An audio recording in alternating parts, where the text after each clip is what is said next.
بسم اللہ الرحمن الرحیم ایاک نعبد و ایاک نستعین۔ میرے پاکستانیوں، ابن خلدون جو دنیا مانتی ہے کہ جو ماڈرن ہسٹری ہے، جو جس طرح ماڈرن تاریخ لکھی گئی، اس کو باپ مانتے ہیں کہ وہ سب سے پہلے اس نے تاریخ کو صحیح معنی میں لکھنا شروع کیا۔ تو ابن خلدون ایک جگہ کہتے ہیں کہ میں نے جتنا قرآن اور اسلام کی سٹڈی کی ہے تو میں ایک نتیجے پہ پہنچا کہ اللہ نے انسان کو دنیا میں بھیجا ہی ایک وجہ سے کہ اللہ کی زمین پہ انصاف قائم کرو۔ انصاف کے اوپر آپ کوئی بھی دنیا کا معاشرہ لے لیں، جب انصاف ہوتا ہے تو وہ معاشرہ اوپر کھڑا ہوتا ہے۔ نبی صلی اللہ علیہ وسلم نے دنیا کی تاریخ کا سب سے بڑا انقلاب تھا مدینہ میں، کوئی اس کی مثال نہیں ہے دنیا کی تاریخ میں، کہ ہجرت ہوتی ہے 622، جنگ بدر ہوتی ہے 625، 313 لڑنے والے، اور 11 سال کے بعد ایک سپر پاور گھٹنے ٹیکتی ہے رومن ایمپائر، اور اس کے اگلے سال دوسری سپر پاور گھٹنے ٹیکتی ہے پرشین ایمپائر قدسیہ میں۔ یہ تو تاریخ کا حصہ ہے، لیکن یہ تو کوئی مطالعہ کرے کہ یہ کیا ہوا تھا کہ وہ ایک لوگوں کی کوئی حیثیت نہیں تھی، انہوں نے دنیا کی امامت کی اور کئی صدیوں تک بنیاد انصاف پہ رکھی گئی تھی، عدل اور انصاف، اس کے اوپر وہ معاشرہ کھڑا ہوا تھا۔ اور وہ انصاف ایسا تھا کہ حضرت علی رضی اللہ تعالیٰ ایک یہودی سے کیس ہار جاتے ہیں، قاضی خلیفہ وقت کی بیٹے کی گواہی نہیں مانتا۔ وہ انصاف ایسا تھا جب نبی صلی اللہ علیہ وسلم نے کہا میری بیٹی بھی اگر چوری کرے گی تو اس کو سزا ملے گی، کوئی قانون سے اوپر نہیں ہے، اور جو معاشرے طاقتور کو قانون سے اوپر رکھتے ہیں ان کی حدیث ہے وہ تباہ ہو جاتے ہیں۔ تو آج جو پاکستان ہے، میں اپنے سارے پاکستانیوں کے سامنے یہ بات کر رہا ہوں کہ ہم اب بالکل تباہی کی طرف جا رہے ہیں۔ میں اس لیے نہیں کہہ رہا کہ تحریک انصاف کے اوپر کریک ڈاؤن ہوا ہے، کہ ہمارے لوگوں کو جیلوں میں ڈالا ہوا ہے، جیل بھرے ہوئے ہیں، ہر روز نئے لوگ پکڑ رہے ہیں، رشتہ دار پکڑ رہے ہیں، جو کہانیاں سامنے آ رہی ہیں وہ خوفناک کہانی ہے۔ کبھی پاکستان کی تاریخ میں اس طرح ایک ننگا ہو کے ایک طاقت نے اس طرح کا ظلم کیا ہوا اپنے لوگوں کے اوپر، کوئی اس کی مثال نہیں ہے۔ میں مشرف کے مارشل لاء میں اپوزیشن میں تھا، میں نے کبھی اس طرح کا ظلم نہیں دیکھا۔ تو یہ جو انصاف کی دھجیاں اڑائی گئی ہیں اور یہ طاقت کی حکمرانی، جنگل کا قانون قائم کیا گیا ہے، میں سب سے پہلے 2-3 چیزیں کہنا چاہتا ہوں، اور میں پھر اپنی ساری قوم کو یہ بتانا چاہتا ہوں کہ ہم جا کدھر رہے ہیں۔ یعنی کوئی چلیں یہ سب کچھ کر رہے ہیں تو کوئی روڈ میپ ہوگا نا کہ ہم اس سے نکل کے تو خوشحال ہو جائیں گے، کیونکہ اس وقت پاکستانی، میں ابھی آپ کو پھر سے بتاؤں گا کہ ہمارے ملک کے معاشی حالات کیا ہیں۔ تو جس طرح ملک معاشی طور پہ تباہی کی طرف جا رہا ہے تو کوئی تو روڈ میپ ہوگا نا کہ یہ جو ظلم کیا جا رہا ہے، یہ جو پوری جماعت کو ختم کرنے کی کوشش کی جا رہی ہے، کہ اس کا کوئی ملک کو تو کوئی فائدہ ہو نا۔ تو میں سب سے پہلے میں یہ چیزیں اس لیے کہنا چاہتا ہوں کہ میں یہ کبھی یہ سوچتا نہیں تھا کہ میرے ملک میں اس طرح کی چیزیں ہوں گی۔ جیسی بھی حکومتیں آئی ہیں، ایوب خان کا مارشل لاء آیا، ضیاء الحق کا آیا، سنا بڑا پیپلز پارٹی پہ سخت مارشل لاء تھا، لیکن جو پیپلز پارٹی کے معراج محمد خان تھے وہ مجھے بتاتے تھے، کیونکہ وہ ہماری جماعت میں ایک وقت پہ ہم نے ان کو سیکرٹری جنرل بنایا تھا، تو وہ مجھے بتایا کرتے تھے کہ ضیاء الحق کے زمانے میں کیا تھا، اور مشرف کا میں آپ کو خود بتا دیا، کبھی اس طرح کا ظلم نہیں ہوا۔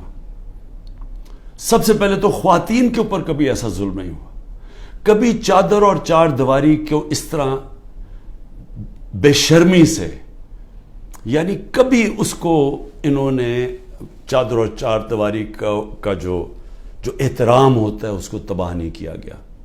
عورتوں کے اوپر ہی میں کبھی اپنی زندگی میں نے نہیں دیکھا کہ ہمارے ملک میں عورتوں سے یہ برتاؤ کیا جو کیا جا رہا ہے آج، صرف اس لیے کہ وہ یہی نہیں تحریک انصاف کی کوئی ممبرز ہوں یا کوئی آفس بیرر ہو، جو ٹویٹ بھی کرتی ہیں، جو حمایتی بھی ہیں، جو ووٹر بھی ہیں، ان کا بھی پتہ چلتا ہے، ان کو پکڑ لیتے ہیں۔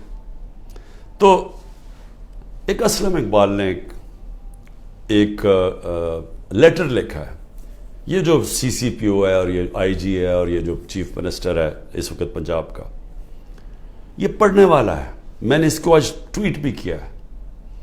اس نے بتایا کہ اس کے سارے گھر کے اوپر کیسا ظلم ہو رہا ہے، اس کی 80 سالہ والدہ کی بھی پرواہ نہیں کی گئی، وہ آکسیجن کے اوپر ہے، ادھر گھس گئے، اس سے بدتمیزی کی، کیونکہ اسلم اقبال چھپے ہوئے ہیں۔ ان کے بھائیوں سے کیا کیا، کاروبار سے کیا کیا، کاروبار بند کر دیے، بھائیوں کے گھروں میں چلے گئے، ایک بھائی کا جو باہر سے کوئی اس کا بیٹا آیا ہوا تھا، اس کو جا کے الیکٹرک شاک لگایا، اس کا بازو نہیں کام کر رہا، وہ دبئی میں علاج کروا رہا ہے۔ یعنی سارے خاندان کو، ان کی بزنس کو جس طرح انہوں نے صرف اس لیے کہ میاں اسلم کسی طرح نکل کے اور کہہ دے کہ میں 9 مئی کے خلاف ہوں اور میں فوج کے ساتھ ہوں اور میں پی ٹی آئی چھوڑا ہوں، اس کے لیے یہ سارا کچھ کیا جا رہا ہے۔ حماد اظہر کے میاں اظہر ایک پاکستان کی سیاست، پنجاب کی سیاست میں ایک وہ عزت دار نام ہے جس کی سب اس کے مخالف بھی تعریف کرتے ہیں۔ 84 سال کے میاں اظہر جن کو کئی بیماریاں ہیں، ان کی طبیعت نہیں ٹھیک، ان کو اٹھا کے لے گئے کیونکہ حماد اظہر نہیں تھا۔ باقی لوگوں کے گھروں میں گھس کے، یعنی جو میں کہانیاں سن رہا ہوں، کراچی کے اندر بھی بات ہو رہی تھی، کراچی میں تو کچھ ہوا ہی نہیں، کراچی میں کیوں جا کے لوگوں کو اٹھانا شروع کر دیا، کراچی کے اندر وہیں چھاپے پڑ رہے ہیں، لوگوں کو جیلوں میں ڈال رہا ہے، اور وہاں بیٹھا ہوا آصف زرداری جو ساری زندگی اس نے صرف ایک کام کیا ہے، مخالفوں کو کرش کیا ہے، مخالفوں کو ختم کیا ہے، جھوٹے کیسز، اور جو خریدا جاتا ہے اس کو خرید لیتا ہے، باقی ساروں کو وہ ختم کرتا ہے جو مافیاز کرتے ہیں۔ وہاں ظلم کیا جا رہا ہے، ہر ایک کے اوپر ایف آئی آر ہے، لوگ چھپے ہوئے ہیں، اور صرف ایک طریقہ کہ آپ جناب پارٹی چھوڑ دیں تب وہ ٹھیک ان کو نکل جاتے ہیں۔ یہ بھی سوچ لیں کہ آج ہمارے انصاف کے نظام، یعنی یہ کیسے کوئی اس طرح کہ آپ کے اوپر ہر قسم کا کیس ہے، دہشت گردی کا سب کیس لگا ہوا ہے، جیسے ہی آپ نے کہا میں پارٹی چھوڑا ہوں کیسز ختم۔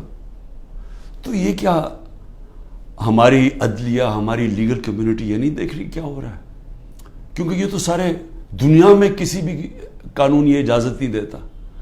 تو اس کے علاوہ، ان کے علاوہ میں صرف یہ بتانا چاہتا ہوں کہ کراچی کے اندر جس طرح لوگوں کو انہوں نے جیلوں میں ڈالا ہوا ہے، اور جو مجھے سب سے زیادہ تکلیف ہے کہ جو ہمارے لوگوں کو، اگر جیل کے اندر جگہ 20 لوگوں کی ہے تو وہاں 60 لوگ بھرے ہوئے ہیں، وہ سو بھی نہیں سکتے، کئیوں کو کھڑا ہونا پڑتا ہے، کوئی سوتے ہیں، کھانا نہیں صحیح دیتے، کئیوں نے جس طرح کا کھانا دیا وہ لوگ کھانا نہیں کھا سکتے، کئیوں کے پیٹ خراب ہو گئے ہیں۔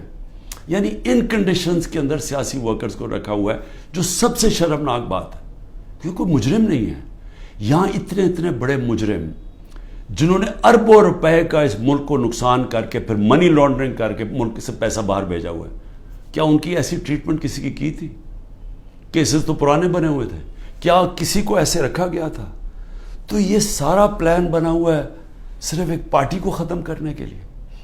تو یہ پارٹی کو ختم کرتے کرتے کیا یہ جو اس وقت طاقت میں بیٹھے ہوئے ہیں ان کو اندازہ ہے کہ یہ پاکستان سے کیا کر رہے ہیں؟ کیونکہ ملک، دنیا میں ملک کھڑا ہوتا ہے رول آف لا پہ، جس وقت اس ملک کا رول آف لا ختم ہوتا ہے اس کو بنانا ریپبلک کہتے ہیں۔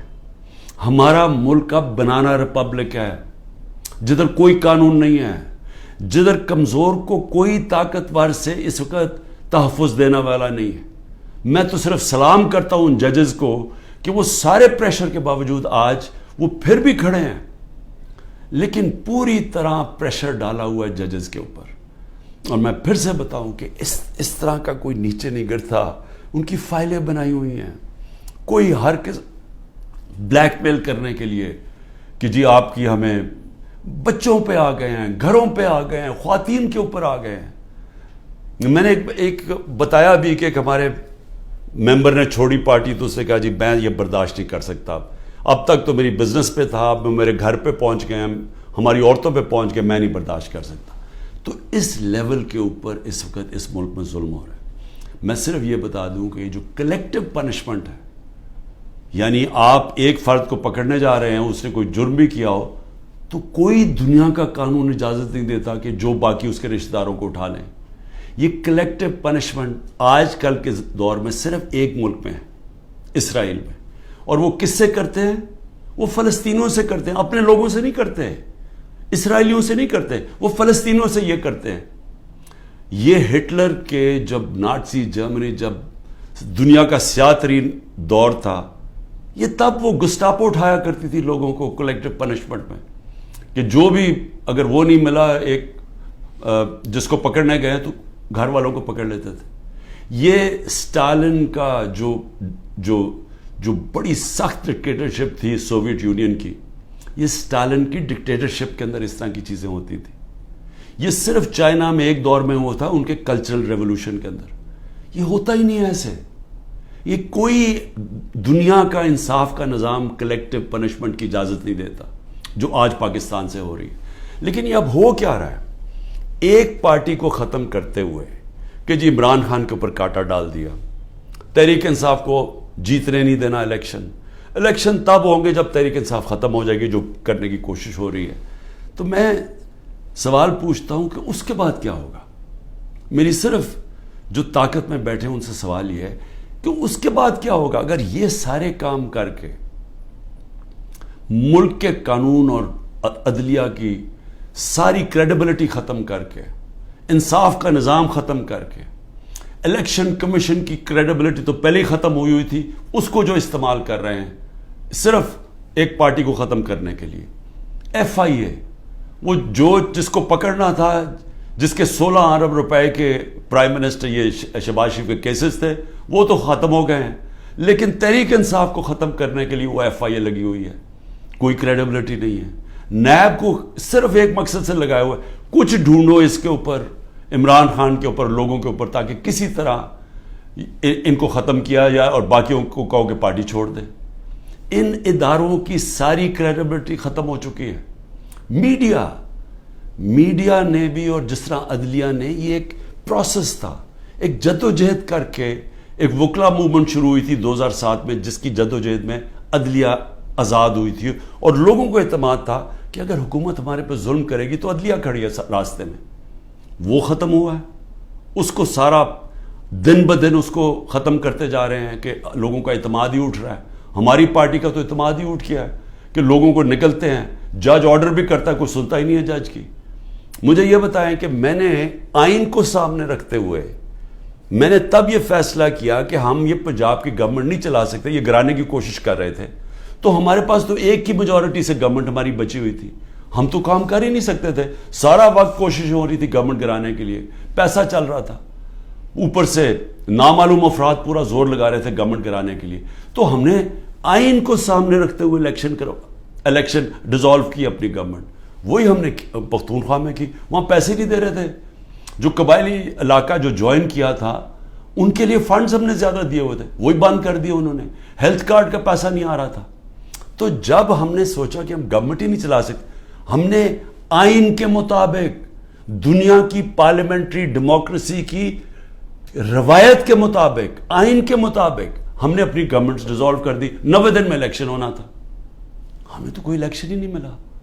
یعنی اوپنلی آئین کی انہوں نے خلاف ورزی کی ہے، اور میں اپنے سپریم کورٹ سے اب انتظار کر رہا ہوں کہ یہ تو آپ کی اب کریڈیبلٹی ایٹ سٹیک ہے، سارے سپریم کورٹ کی کریڈیبلٹی سٹیک پہ ہے کہ اگر آپ آئین میں 90 دن میں الیکشن ہی نہیں اب کروا سکے تو مجھے بتائیں کیا چیز روک رہی ہے کہ انہوں نے اگر اکتوبر میں سوچا کہ جی ابھی تحریک انصاف ابھی بھی جیت سکتی ہے تو اکتوبر بھی نہ الیکشن کروائیں۔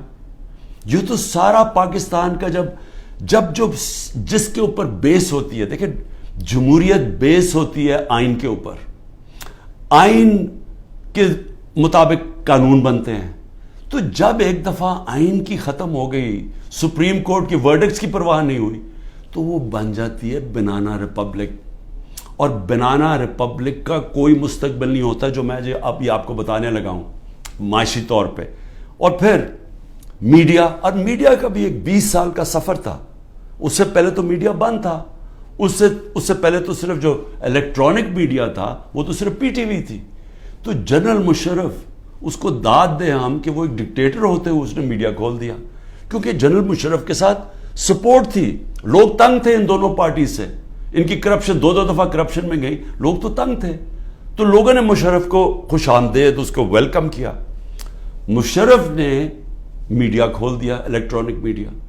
اور وہ پھر الیکٹرانک میڈیا نے شعور پیدا کیا پبلک کے اندر.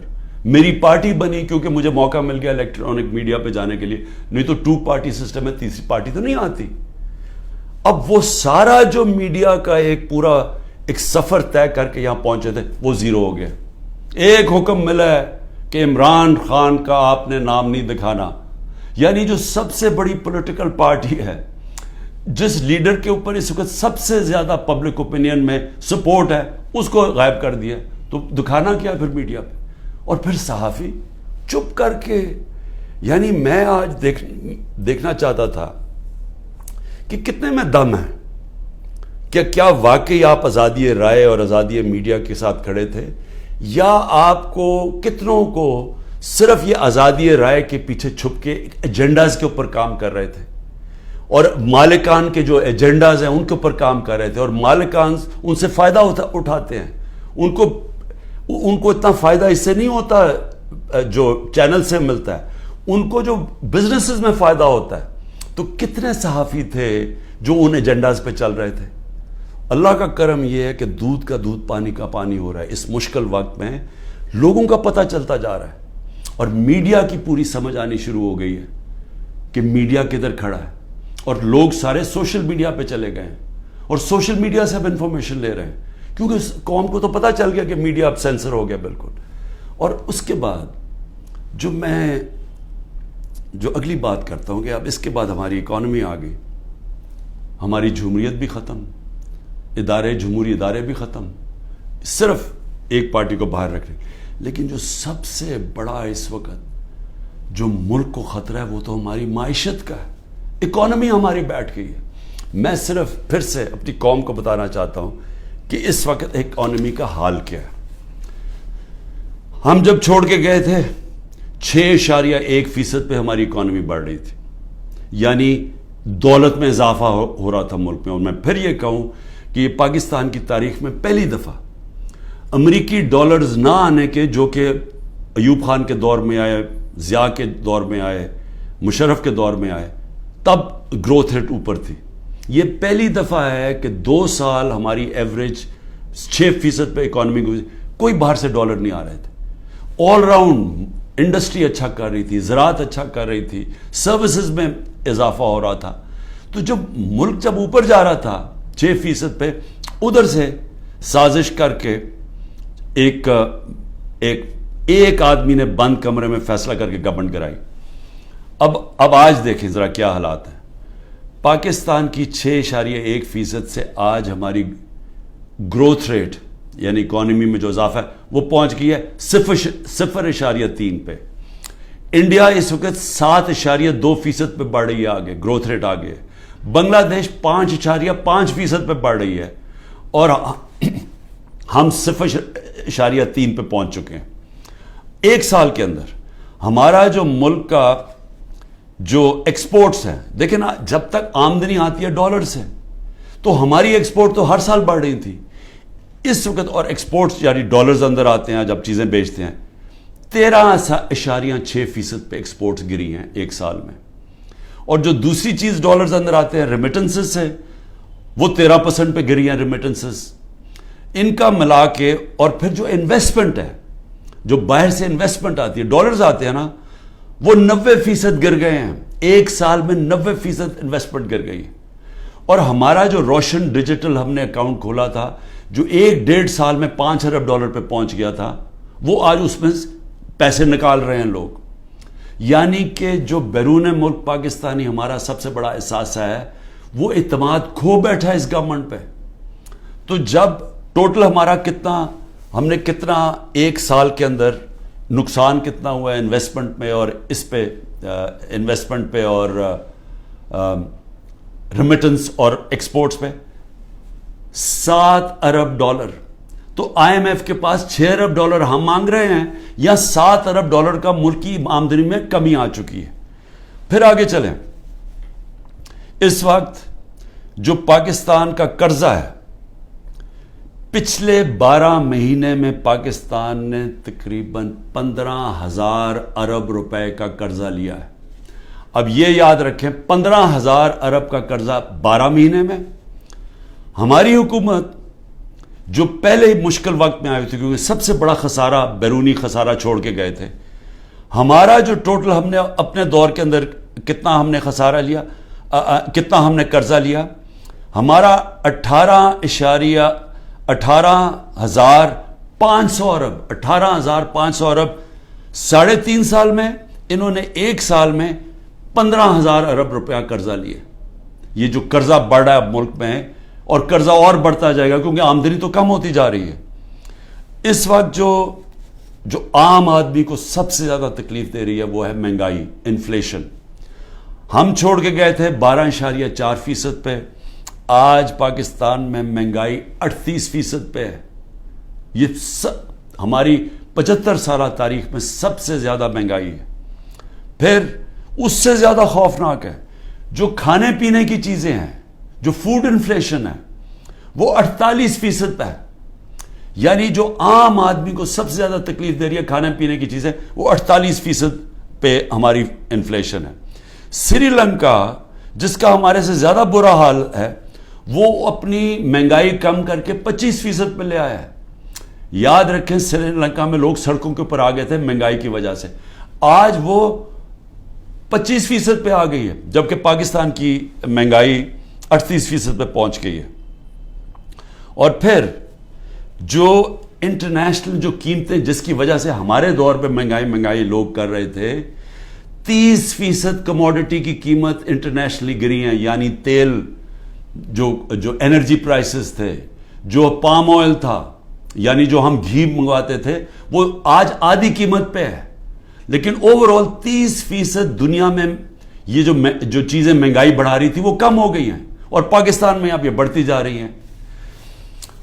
اور پھر 2-3 اور چیزیں یہ ذرا آپ دیکھ لیں کہ ہمارے پاس کوئی اب روڈ میپ نہیں ہے کہ ہم نے 30 ارب ڈالر جون 2024 تک واپس کرنا ہے. ہمارے پاس کوئی روڈ میپ نہیں ہے کہ ہم نے تقریباً 1 سال میں 30 ارب ڈالر واپس کرنا ہے، کیونکہ ڈالر کی جو انکم ہے وہ تو کم ہوتی جا رہی ہے. اور پھر سارے ہمارے اس وقت کم ہو گئے. جو ہم نے ہمارا ریکارڈ ٹیکسز ہم نے اکٹھے کیے تھے، وہ ریکارڈ ٹیکسز بھی نیچے چلے گئے ہیں، اور ہماری جتنی بھی ٹارگٹس ہیں اس گورنمنٹ نے مس کر دی ہیں. جو اس وقت سود ہے وہ 21% ہے. تو انڈسٹری کیسے چلے گی؟ 21% سود پاکستان کی تاریخ میں سب سے زیادہ ہے. تو انڈسٹری کیسے چلے گی؟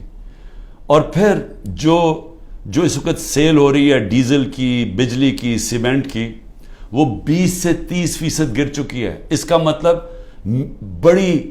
بڑے طور پہ بے روزگاری آ رہی ہے، بے روزگاری آ چکی ہے. میں صرف اس کی آخر میں ڈاکٹر پاشا جو پاکستان میں سب سے بڑے اکانومسٹ مانے جاتے ہیں، بڑے نام ہیں ان کا، وہ کہہ رہے ہیں کہ 1 سال میں 10 کروڑ لوگ غربت کی لکیر سے نیچے گئے ہیں. اور وہ کہتے ہیں کہ 75 سالہ پاکستان کی تاریخ میں یہ سب سے برے حالات ہیں. تو میں اب پوچھتا ہوں کہ یہ لوگ جو کوشش ساری کی جا رہی ہے تحریک انصاف کو ہٹانے کی، وہ انہی لوگوں کو تو واپس لانے کی کوشش کی جا رہی ہے. یہ لوگ جو 1 سال کے اندر ملک کی معیشت تباہ کر دی ہے، میں یہ سمجھنے کی کوشش کر رہا ہوں کہ یہ پھر واپس آ کے، کیونکہ اگر تحریک انصاف کو ختم کریں گے تو یہی لوگ ہوں گے نا، اور ان تھوڑے سے اور لوگوں کو، ریلو کٹوں کو اکٹھا کر کے آپ کوئی اور پارٹی میں دھکیل کے ہمارے لوگ توڑ کے کر دیں گے. تو چلیں یہی سوچ لیں کہ تحریک انصاف ختم ہو گئی تو پھر یہی لوگ واپس آئیں گے. میرا سوال یہ ہے کہ یہ لوگ آ کے پھر کیا کریں گے؟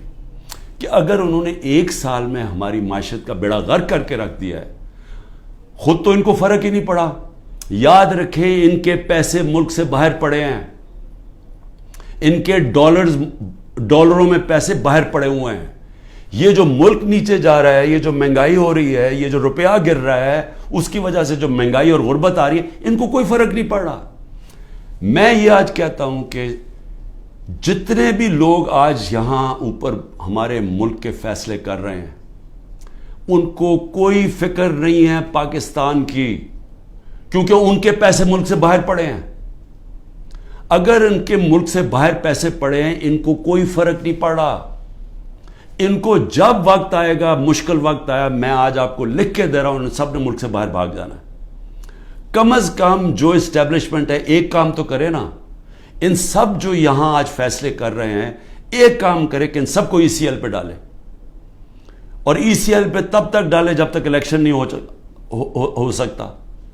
کیونکہ اگر انہوں نے، ان کا سٹیک ہی پاکستان میں نہیں ہے، تو ان کو تو کوئی فرق نہیں پڑنے لگا ملک بیٹھ رہا ہے. ان کو تو، ان کے جب ڈالرز میں پیسے پڑے ہیں، روپیہ گر رہا ہے، ان کی تو دولت کو کوئی فرق نہیں پڑ رہا. لیکن پاکستانی تباہی کی طرف جا رہے ہیں. اور میں آج آپ کو اپنا آخر میں یہ بھی بتا دوں کہ یہ ملک ٹھیک ہوگا کیسے، اس دلدل میں سے نکلے گا کیسے. صرف ایک طرح نکلے گا کہ ہم اپنے اوورسیز پاکستانی، 10 کروڑ باہر پاکستانی بیٹھا. میں پھر سے آپ کو بتا دوں کہ صرف امریکہ کے اندر جو 16,000 پاکستانی امریکن ڈاکٹرز ہیں، ان کی جو سالانہ ان کی جو ویلتھ ہے وہ $200 ارب ہے. صرف 16,000 کی. جو ٹاپ اس وقت 10 پاکستان کے بزنس مین ہیں امریکہ میں، ان کی ورتھ $25 ارب ہے. اگر ہم نے کسی وقت بھی باہر سے اپنا جو اوورسیز پاکستان نے سرمایہ کاری کرنی شروع کر دی، وہی بچائے گا پاکستان کو. جب چائنا نے اور انڈیا نے جب اپنی اکانومی کھولی تو سب سے پہلے سرمایہ کاری اوورسیز چائنیز اور اوورسیز انڈینز نے کی. ہماری بھی جو سرمایہ کاری اور فیوچر ہے وہ شارٹ ٹرم میں اپنے اوورسیز پاکستانیز کے ہاتھ میں. وہ اوورسیز پاکستانی نہیں آئیں گے. یہ جو حرکتیں کی جا رہی ہیں وہ لوگ چھوڑ کے جا رہے ہیں. یہاں سے لوگ پیسہ باہر لے کے جا رہے ہیں. اس وقت جو ہمارے پروفیشنلز ہیں وہ چھوڑ کے جا رہے ہیں. قیمتی پروفیشنل جن کے اوپر سرمایہ کاری کر کے، ان کو ٹریننگ دے کے، جن کے پاس ہنر ہے، ان کے لیے تو دروازے کھلے ہیں دنیا کے، وہ تو کہیں بھی جا سکتے ہیں دنیا میں. وہ جب وہ چھوڑ کے جا رہے ہیں، جب ہمارا سرمایہ ملک سے باہر جا رہا ہے، ڈالرز ملک سے باہر جا رہے ہیں، تو یہ ساری حرکتیں اور ہو اس وجہ سے ہے کہ اوپر تو پہلے چور مسلط کر دیے.